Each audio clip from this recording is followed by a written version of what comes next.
Let's find 5 of the top successful entrepreneurs and their personal branding strategies. So we have 5 personal branding strategies that we're going to show.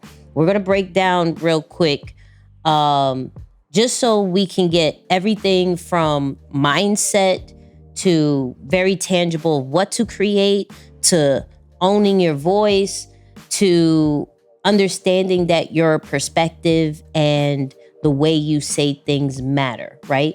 So we're going to start it off with, of course, GaryVee with his personal brand strategies, and we'll break it down right after. None of you have a chance of succeeding in the biggest opportunity you have, which is building your own brand and leveraging that against your ambitions, if you don't have the macro pieces in place. The macro pieces in place are strictly mindset. There's no chance you're gonna work hard enough, produce good enough content, or anything else that's required to achieve what you want unless you're in a good place. It's no different than building a home. The things you all sell, it doesn't matter how well you decorate the living room or how nice the color of the paint is in the master bedroom if you do not have steel and concrete that holds up the building. Come on, foundation. All right, Moose, mindset. That's your analogy. vibe. That's your vibe.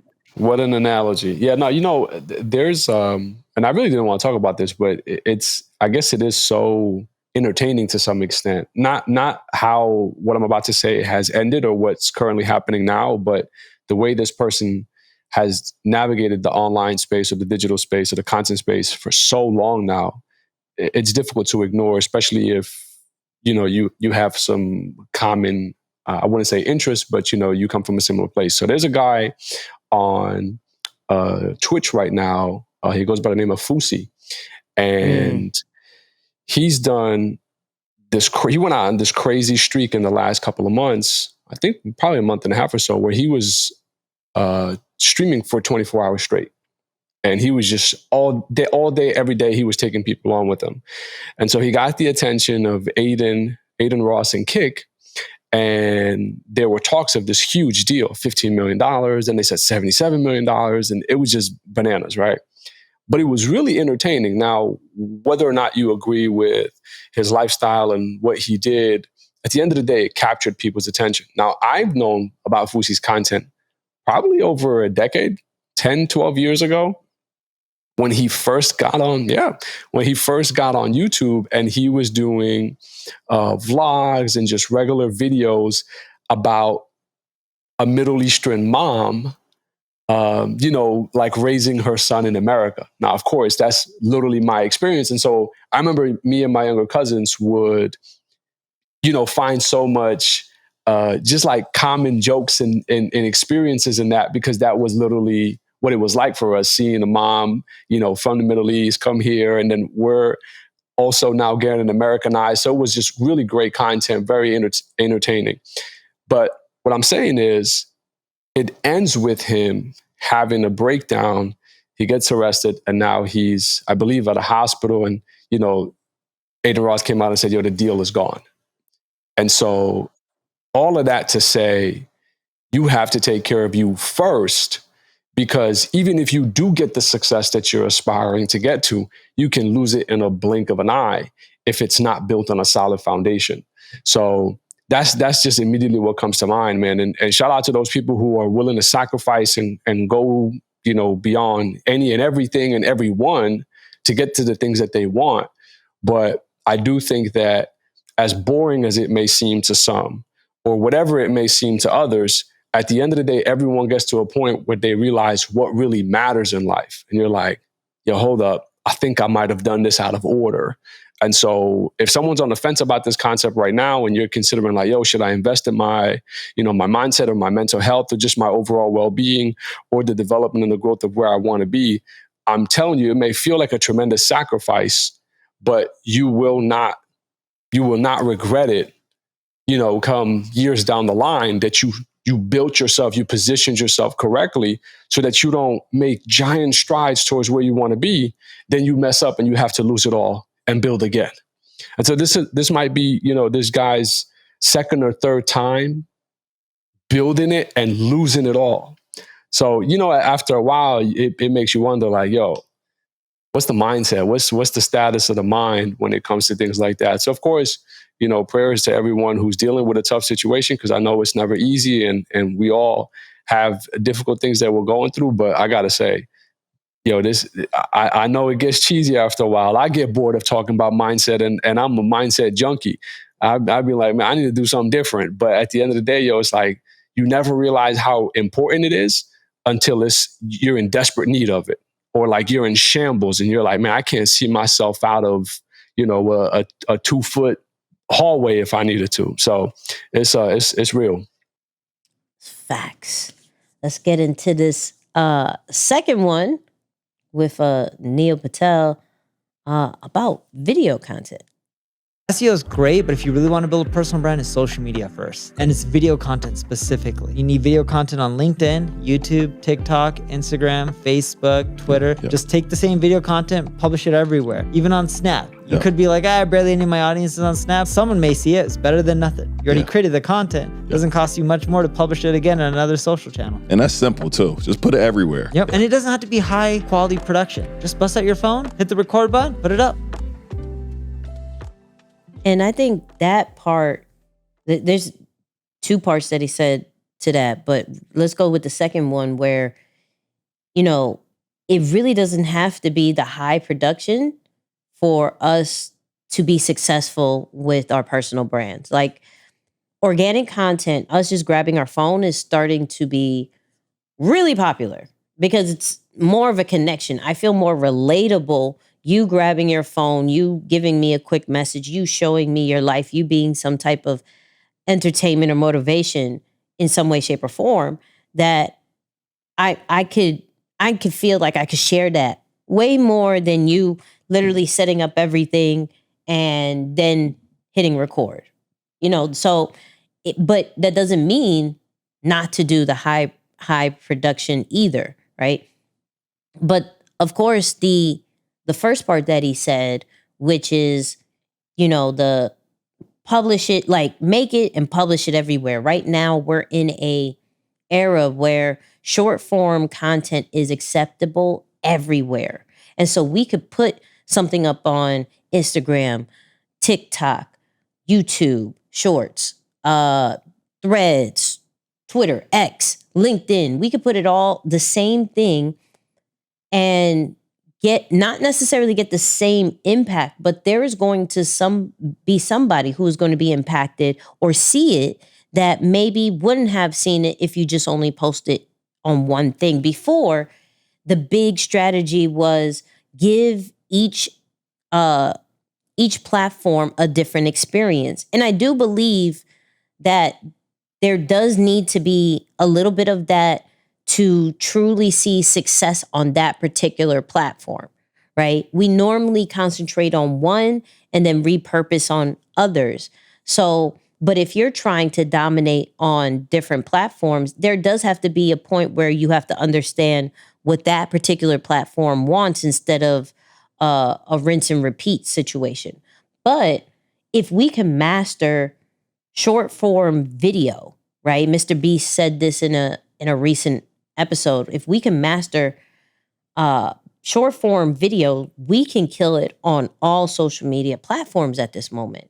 So getting comfortable with video creation, and that doesn't necessarily always mean being in front of the camera, but your voice does need to be heard. Your message does need to be heard. Your style and your vibe does need to be seen and heard. So figure out a way in your creative level to showcase who you are and your interest and your genius through video. And I think that would be really, really dope for you and really, really beneficial for your personal brand. Now, let's go into Kris Jenner. It occurred to us, and we had a family meeting about it, actually, to really decide consciously to just be ourselves and let it all flow the way that it was meant to. And that served us really well, because when it came time for us to watch the show back and make any notes or edits or anything like that, because we had editing rights, we could have changed a lot. And we decided, which was the best decision I ever made, to not change anything. Yeah. So you might, people might hate her, love her, or I don't know. People might have mixed opinions on her. I'll say that. But you can't also overlook this lady's intelligence, right? Even just to the simple detail of, we had editing rights, right? Not many people can control their content when you work with big networks, similar to what they have for Keeping Up with the Kardashians. So even something as simple as that, I gotta highlight that, because that is very important. That's the reason why I think social media and content online has blown up the way it has, because this is something you can control. You have complete control over it. But to that same point, the parts that you try to hide the most, those are the most impactful pieces that people actually want to see.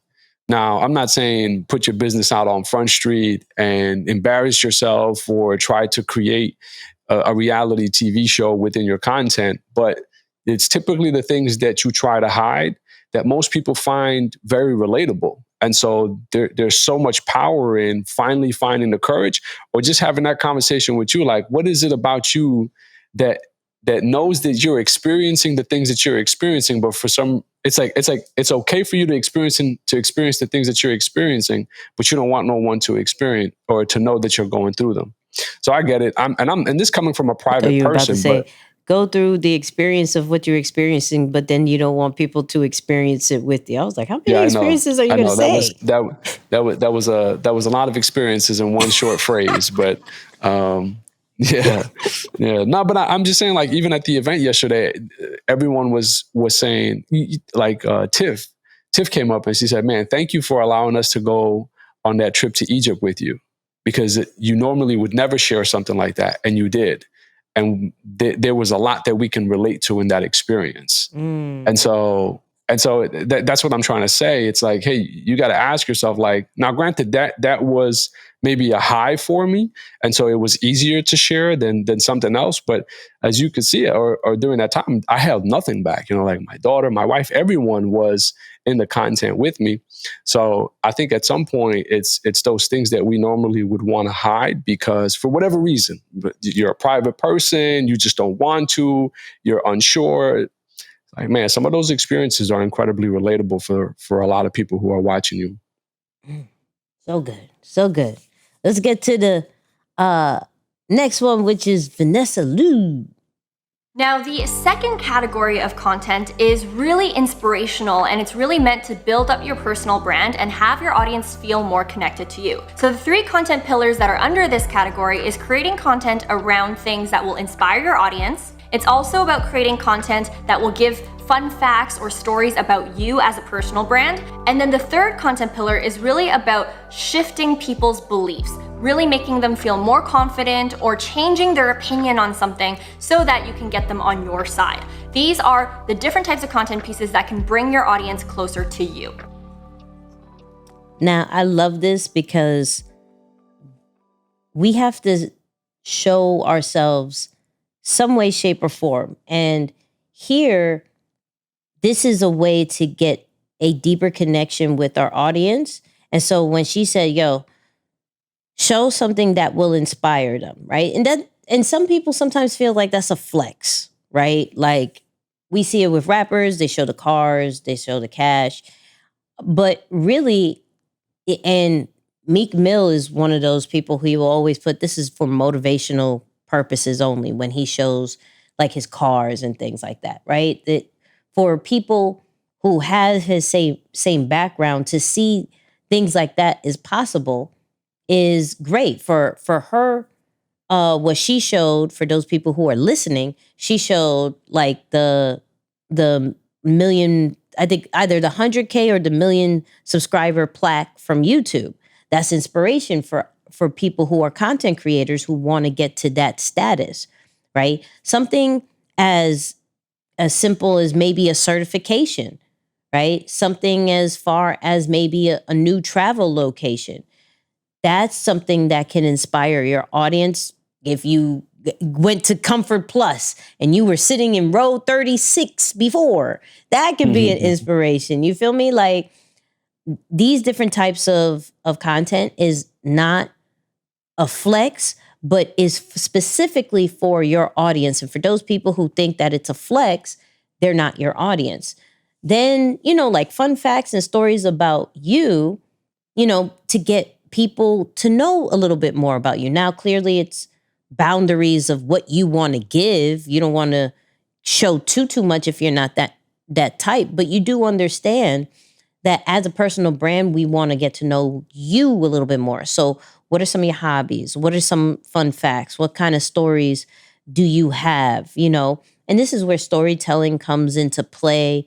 If you want to go do that, or you could literally do like a quote of some sort, or a notepad that writes down 4 things, like things you may not have known.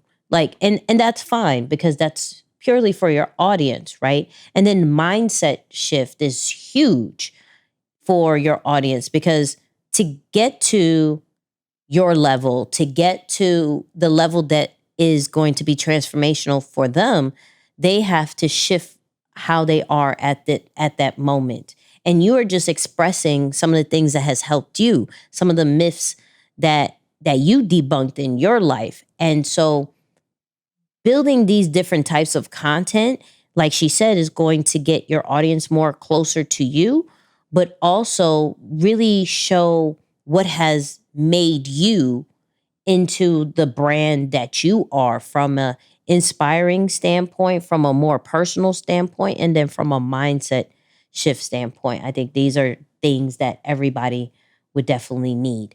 And now for the last one, is done by, what's his name? Ryan Serhant? Is that it? Yeah, let's go. The real estate guy. Talking to a really big newscaster once. He's like, do you understand? My job isn't to tell the news. People have the internet. They've got newspapers. They don't watch me to learn the news. They watch me to hear the news in my voice. They want to see my face telling them the news, because it makes it easier and it makes it personable and it's much more relatable. So even if you're going out there, like Adrian said, you're not reinventing wheel, you're giving them the same real estate information they could get anywhere else. They're now getting it through your voice, right? Through Brian's voice. And they're getting it with your perspective and your mannerisms and your voice, tonal inflections. And they're saying, well, he's like me. That's interesting. I didn't know that before. When did you get that people wanted to hear some of the same information, but from your voice, Moose? Man, I don't know if there's this particular moment that stands out, but I knew the process of finding my voice was one that I highlight a lot. Like I've recently gone back on some of my YouTube unlisted content, like the stuff that you're like, man, this stuff is so trash. It's like from 7-8 years ago. But I could just see how much I've grown, and the ability to find your voice and share what you have to say and know that it matters. And I think that's the most important piece, Nick. It's like, your preference, your perspective really is super important when it comes to content or really just anything as it relates to both your business and your brand. And so if you mute that, there's you take a lot of the uniqueness away from what you have to offer. So I know finding the voice was something that was a big piece, because it's easy to get almost sucked into what you see as success, that you lose sight of your own sound, especially if you haven't had a formula that's been working for you yet. And I'll just state this: I don't think any voice is wrong, right? So I don't want people to think like, well, it has to be a certain kind of way. Like, people will watch and listen to you for the way that you say it and the way you do it. So you can, even with this podcast, we're saying the same things. We literally show the videos of the same thing, but we break it down in our perspective, and you guys listen, and we appreciate that. So find your voice and share with the world your perspective, because that's what is needed. Those are the top 5 personal branding strategies from successful entrepreneurs. And which strategy are you going to execute on right now? Let us know in the comments, in the chat, email us, however you want to go about it, which one really resonated with you. And so we know that this was helpful. I mean, we know that this was helpful.